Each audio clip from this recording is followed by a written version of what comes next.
Justice Wilfred Pochi is appointed to entertain the 7 petitions filed by different political parties and their candidates to challenge the victory of Monday Okpebholo. Dissatisfied with the outcome, the PDP and 6 other political parties filed petitions at the tribunal seeking to overturn INEC's declaration. The PDP in particular is asking the tribunal to nullify the election results and declare its candidate, Dr. Aswe Godale, as the rightful winner.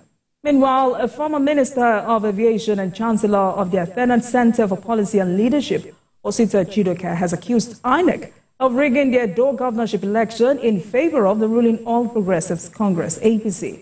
And according to Chidoka, the Athena Center's analysis of the election results revealed significant discrepancies, including a mismatch between the number of accredited voters recorded by presiding officers at polling units and the figures reported by INEC's BVAS backend. These are serious allegations against the electoral umpire, INEC, and the APC. So tonight, Prince Kasim Afegbua, APC chieftain, joins me on the program for some reactions to these allegations and other matters. Prince, good evening to you, sir. Welcome to Politics Tonight. Thank you so much for joining us this evening. Thank you very much for having me. Good evening. Right, so just like I said in my introduction, these are serious allegations against your party. Athena Center for Policy and Leadership is a non-partisan research institute. The institute is claiming that the September 21st election was compromised. How do you react to this? Well, thank you very much for the opportunity of this discussion. First, let me state without mincing words that this is a response to the media trial carried out by Athena Center, was presented last week, by his chairman or whether his professor, I don't know the title, talking about, the Edo elections. First and foremost, Athena Center is not neutral and was not neutral at the elections. Athena Center's driver is former Minister of Aviation, who is also a full-fledged member of the PDP, until Friday, where he publicly said on national television that he was resigning. Prior to that and prior to his presentation, he was a full-fledged member of the PDP. And so he was canvassing the position of the PDP, which has become weather-beaten. And I want to make the point that the tribunal is already on. Whatever be my views here are in direct response to the views he canvassed. I don't want to be charged for sub judice. Whether we like it or not, we need to address those issues that they don't create or whip up public sentiments in a manner that will tend to, rub off the credibility of the election of Edo State. So, Prince, if you say the report is heavily influenced by the party's position, in this case the PDP, there were some local observers who also questioned the process. Maybe not the outcome of that election, but the process. I remember that days after the election, some public policy analysts also said the controversies surrounding the Edo State governorship election underscore a deepening crisis of trust in Nigeria's electoral system and raise critical questions about the integrity of INEC. Are you saying those reports are also influenced by politics?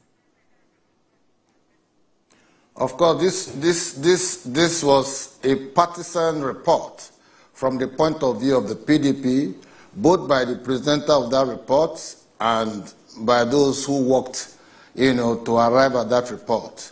Athena Center could not have been non-partisan when the driver of that particular center was a full-fledged member of the PDP until Friday, where he resigned his membership of PDP on air. That alone has... I hear you, Prince, but I'm also talking about other local observers who have also questioned the process of the September 21st election. I'm coming to that. I'm coming to that. Quite a number of, when you say local observers, I always want to know how credible those local observers are. It has become a sing-song. After elections, you see some local observers running commentaries and all of that about election that they might not even have the personnel to cover even 50% of the polling areas. but they will come out with all kinds of reports. Oftentimes, a lot of them sit back at Benin City, the capital of the state, to make an impression about the election that took place in 4,516 polling units. And so where you derive your conclusion from maybe 100 polling units or even 200 polling units out of 4,000 plus, for me, I wouldn't take such report as representative of the general behavior, the pattern, and the character of that election, as it were. Without holding brief for INEC, the point is that we keep hammering at INEC, complaining about INEC, but we politicians are actually part and parcel of those who affect the responsibility and the activities of INEC. You complain about INEC, IRF, and data, yet you went to the same INEC and data to use that one to also make an impression about the election. If you say INEC was not credible, why do you rely on the information you were getting on IRF and the beavers from the back end according to you? So the point is, it's just a matter of trying to call a dog a bad name in order to hang it, whip up public sentiments about the election because tribunals are, arguments will soon start in a matter of days, and so create an impression that PDP actually won the election. An election you complain about, you said things were not done properly, but yet you were thinking that PDP should win the election. That to me is a contradiction, and so we are not persuaded by that argument. It was a partisan argument. It was driven by ulterior motive, and that also impugned the credibility and the character of Athena Center. This is the first time it's coming out to speak so strongly. I know they did one of Imo, they did one of Kogi, and Edo was the next in line. Next week now, maybe you will hear from them talking about Ondo election. So, but the point I'm making is that you cannot be a member of a party and you tell me you are trying to be non-partisan in your presentation of facts and reports. More so when those reports do not quarrel with the outcome of elections in areas where PDP performs so well. But only you are concerned about only places where APC performs so well. So for me, it's just motion without movement, so to speak. But Prince, what you've just done is discrediting the report of every local observer who monitored that election. But again, isn't it worrisome that the Edo elections Edo governorship election generated so much controversy than the other 4 by-elections we have had in the last 1 year? And I'm just wondering, why is there so much controversies? Are these some of the challenges that come with conducting by-elections in Nigeria? Or this is just a continuation of what we saw days ahead of that election, where so many political gladiators in the states took the election as a do-or-die affair, especially the 2 leading political parties in the states? I'm actually not given a general condemnation to all the local observers, so to speak. There were quite a number of local observers who spoke eloquently about the processes, because particularly in areas where they monitored elections, I only quarrel with procedures or processes of observation when you sit back in your cocoon and you are writing outcome of election, or you are, bending your position based on, what you observe from your cocoon, and you are using to generalize the entire character of the election. That to me is will remain uninformed. Right.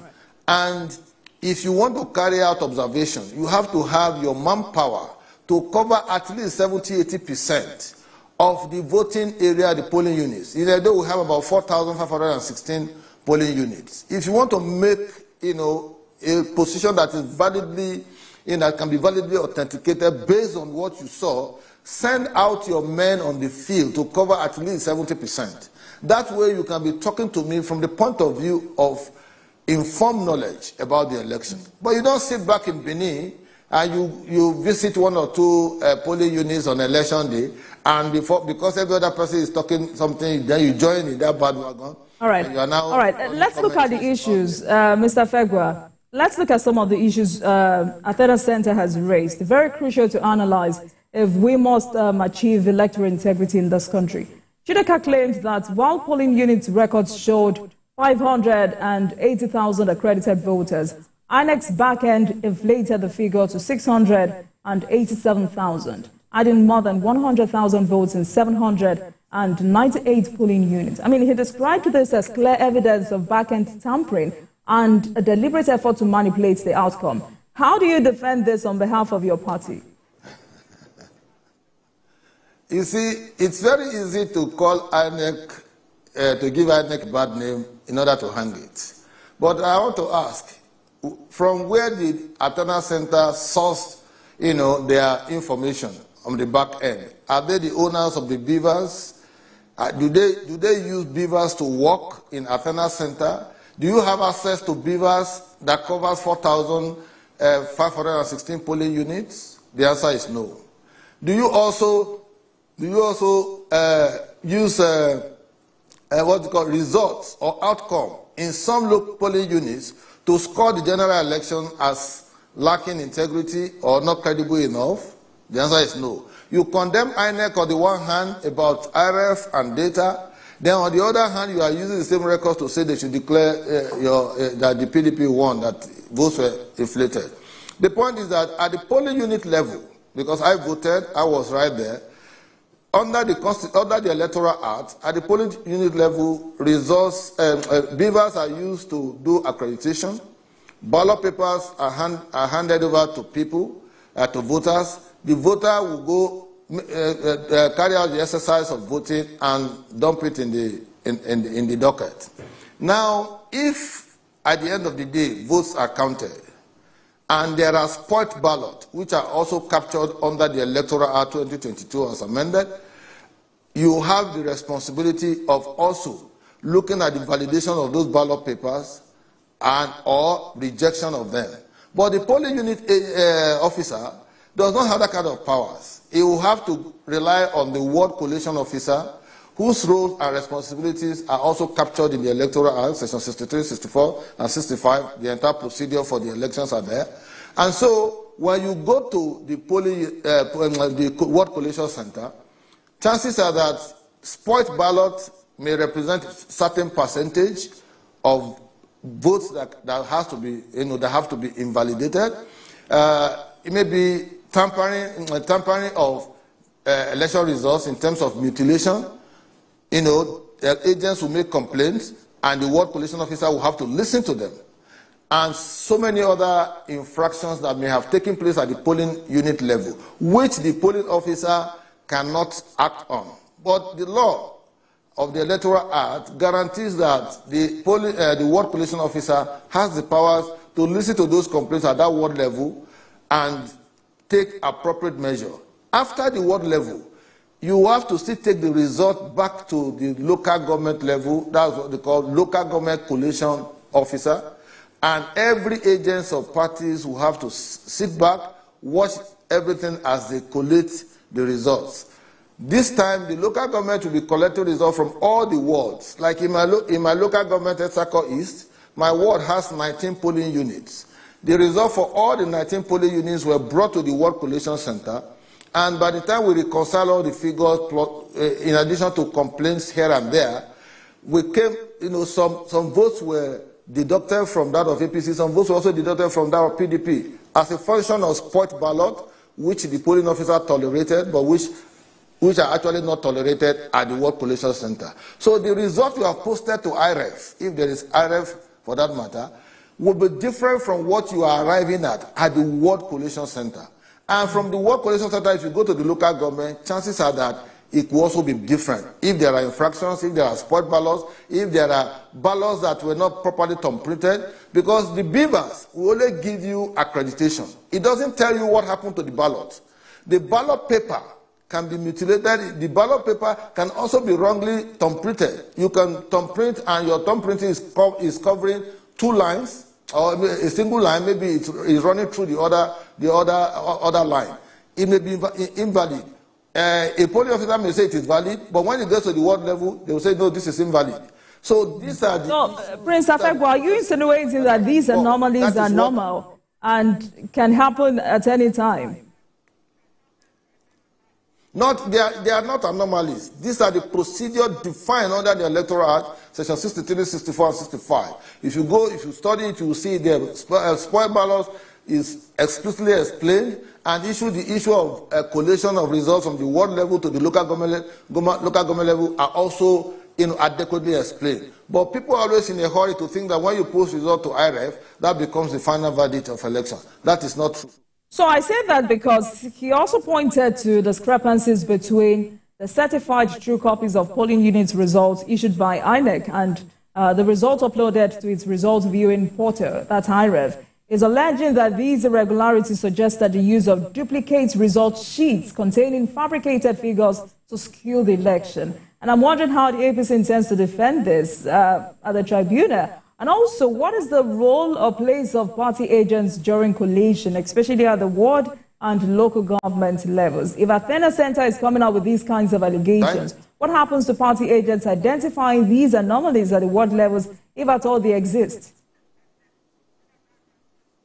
Thank you very much for this question. It shows crass ignorance on the part of Athena Center with respect to procedure for election. I've just told you that when you post result on IRF from the polling unit center, that is what you got there based on the opinion of the polling officer.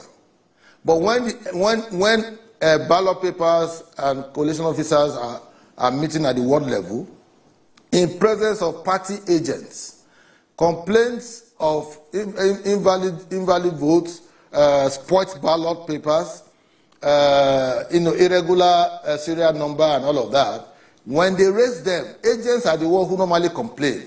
The ward collation officer is guided adequately by provisions of the Electoral Act to take decision based on those complaints.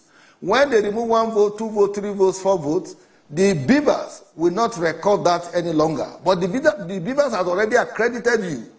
But the beaver does not tell you the behavioral pattern of the ballot paper in the hand of a voter, of a prospective voter.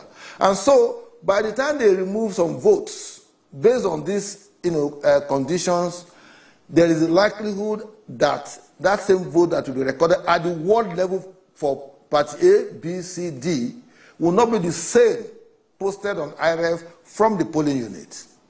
And if you take it from there down to the local government level, the same scenario happens. And the interesting thing is that all of this procedure, all of these processes are carried out in the presence of party agents. And the Edo election was called to be non-violent, free and fair conduct. In fact, even the U.S. Embassy in Lagos, the consular, made reference to that in their press statement. And so, if there were no crisis of ballot box stuffing and what have you, then the agents will not say they were harassed, to endorse a result that didn't favor them.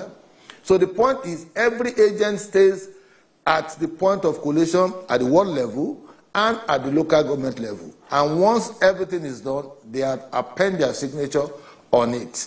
And that was what happened in the case of Edo election.